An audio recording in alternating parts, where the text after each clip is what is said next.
नमस्कार दोस्तों, आप सबका हार्दिक स्वागत है आपके अपने YouTube चैनल NCERT टॉपिक पर। होप आप सब अच्छे होंगे और हमारा सिलेबस चल रहा है सोशल साइंस का, सामाजिक विज्ञान का, कक्षा 6 भूगोल का। और आज हमारा जो अध्याय है वो अध्याय नंबर 3 है, कक्षा 6 भूगोल से। और पाठ का नाम है पृथ्वी की गतियाँ, अर्थ मोशन। और आज हम इसमें चर्चा करेंगे पृथ्वी की विभिन्न गतियों के बारे में, जैसे कि घूर्णन क्या होता है, परिक्रमण क्या होता है, प्रदीप्त वृत्त क्या होता है। इन सब तथ्यों के बारे में हम आज अध्ययन करेंगे। तो चलिए आरंभ करते हुए कक्षा 6 भूगोल, पृथ्वी की गतियाँ। पृथ्वी की गतियाँ कितने प्रकार की होती है? वो 2 प्रकार की होती हैं। फर्स्ट घूर्णन, सेकंड परिक्रमण, रोटेटिंग एंड रोटेशन। घूर्णन क्या होता है? पृथ्वी का अपने अक्ष पर घूमना। और परिक्रमण क्या होता है? सूर्य के चारों ओर एक स्थिर कक्ष में पृथ्वी की गति। आप एक चित्र के माध्यम से समझिए इसको कि परिक्रमण क्या है और घूर्णन क्या है। देखिए, हमको ऐसा लगता है कि सूर्य नियमित रूप से पूर्व दिशा में उगता है और पश्चिमी दिशा में वो छिपता है, लेकिन इसके विपरीत पृथ्वी है। वो सूर्य के इर्द गिर्द एक निश्चित क्षेत्र में घूमती रहती है। वो अपने जगह पर तो घूमती ही घूमती है, जैसे कि ये सूर्य है, ये एक जगह खड़ा हुआ है, लेकिन जो हमारी पृथ्वी है वो घूमती रहती है। अपने स्थान पर तो घूमती ही घूमती है, जैसे वो एक स्थान पर तो घूमती घूमती है।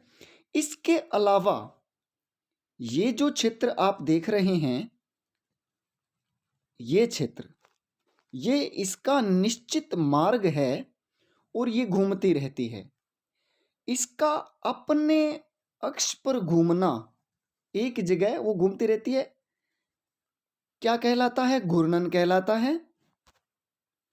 और एक निश्चित क्षेत्र में वो रोटेशन करती है, घूमती है, उसको परिक्रमण करते हैं। परिक्रमा, हम किसी मंदिर में जाते हैं जैसे, तो उस मंदिर का जो मुख्य गर्भगृह होता है, जहाँ पर किसी देवता की मूर्ति लगी होती है, उसके चारों ओर एक क्षेत्र बना होता है जिसे हम परिक्रमण क्षेत्र कहते हैं। तो पृथ्वी का भी एक परिक्रमण क्षेत्र होता है। उसी परिक्रमण क्षेत्र को यहाँ पर परिक्रमण कहा गया है। और पृथ्वी का अपने ही जगह घूमना वो घूर्णन कहलाता है। ये इधर आप देख रहे हैं मून को, ये पृथ्वी और ये सन। सूर्य एक जगह स्थिर अवस्था में है और पृथ्वी हमेशा गतिमान है। तो होप आपको समझ में आया होगा रोटेटिंग एंड रोटेशन। चलिए आगे बढ़ते हैं। पृथ्वी का अक्ष एक काल्पनिक रेखा है जो इसके कक्षीय सतह से 66.5 डिग्री का कोण बनाती है। एक अक्ष खींचा हुआ है यहां पर, ऐसे। ये इसका जो कोण है वो 66.5 डिग्री का कोण ये बनाती है।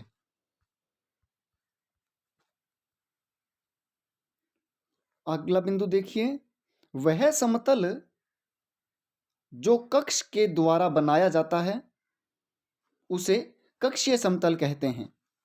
नेक्स्ट पॉइंट, ग्लोब पर वह वृत्त जो दिन तथा रात को विभाजित करता है उसे प्रदीप्त वृत्त कहते हैं, मीन्स इल्यूमिनेशन सर्कल।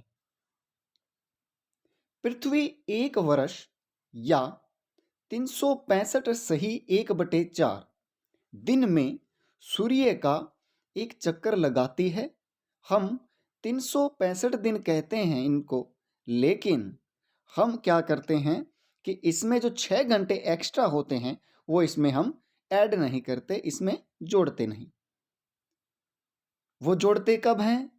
वो जोड़ते हैं अपन लीप वर्ष जिसको कहते हैं। इसका अध्ययन हम धीरे धीरे आगे करेंगे। 1 फरवरी जो होती है ऐसे भी आती है जिसमें 29 डेज होते हैं। 1 फरवरी ऐसी होती है जिसमें 28 डेज होते हैं। लेकिन जो 29 डेज वाली 29 दिनों वाली फरवरी होती है उसको लीप वर्ष कहा जाता है। और उसमें हम ये 6 घंटे मिलकर एक दिन पूरा हो जाता है।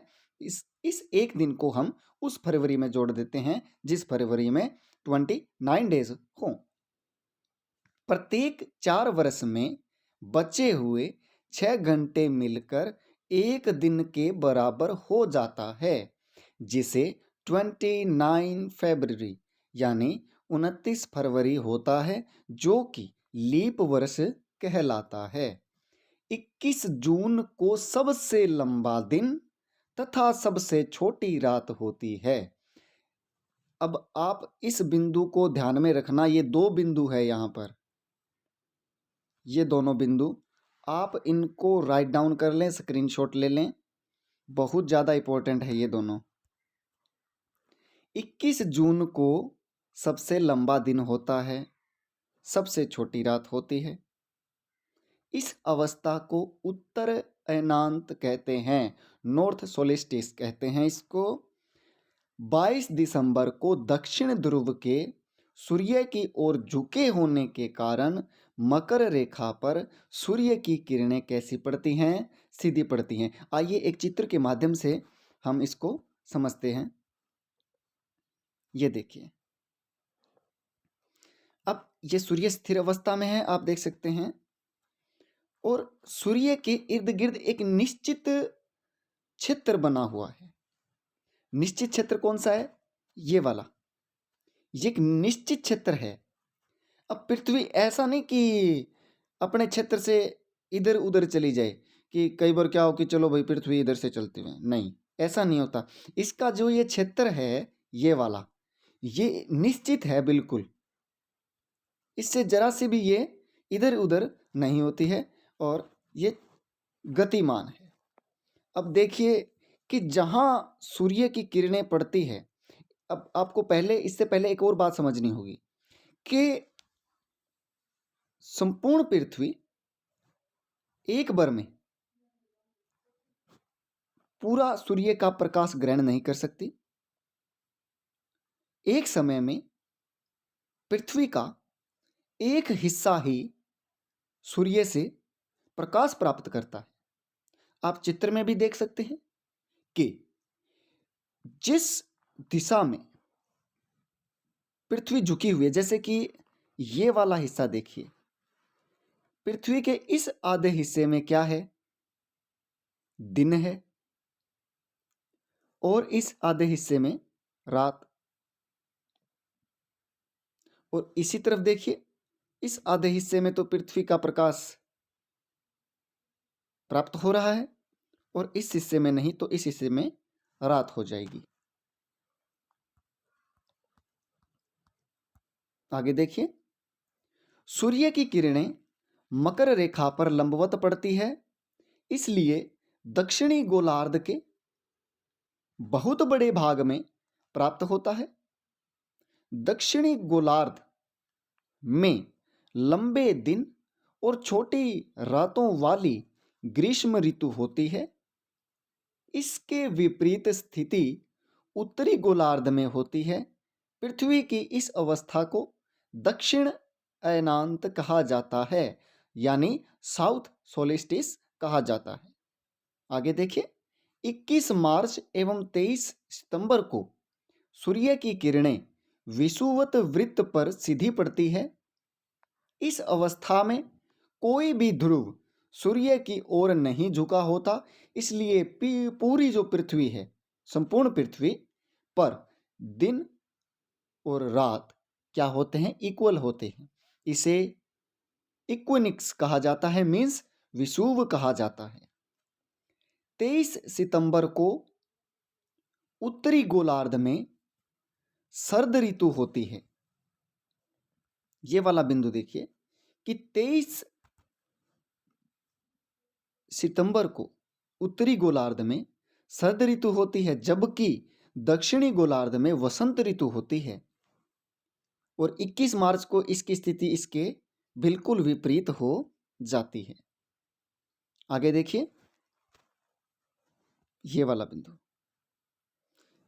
पृथ्वी के घूर्णन एवं परिक्रमण के कारण दिन एवं रात तथा ऋतुओं में परिवर्तन होता है। यदि अब आप देखिए कि पृथ्वी यदि एक ही जगह पर खड़ी रहे, अब ये मान लो कि पृथ्वी यहां खड़ी रहे बस, और मोशन ही ना करे, यानी कि वो चले ना, एक ही जगह तटस्थ रहे, तो क्या होगा? होगा ये कि पृथ्वी का एक हिस्सा जहां रात होगी, जहां हमेशा अंधेरा रहेगा, वो हिस्सा धीरे धीरे उसका जो टेम्परेचर है वो डाउन चला जाएगा, यानी उसका जो तापमान है वो धीरे धीरे ऋणात्मक नीचे चला जाएगा और वहाँ पर जीवन असंभव होगा। और दूसरे क्षेत्र में तापमान बढ़ता रहेगा, इंक्रीज होता रहेगा, और वहाँ पर जो है गर्मियाँ पड़ेंगी। तो ऐसे जो है वो जीवन की कल्पना वहाँ पर नहीं की जा सकती। इसीलिए पृथ्वी जो है वो गति करती रहती है, और पृथ्वी की गति के कारण ही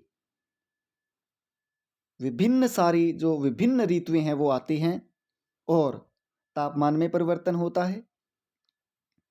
और एक और तथ्य भी है कि पृथ्वी की गति के कारण ही ज्वार भाटा भी समुद्र में आता है, जिसकी चर्चा हम आगामी अध्याय में करेंगे।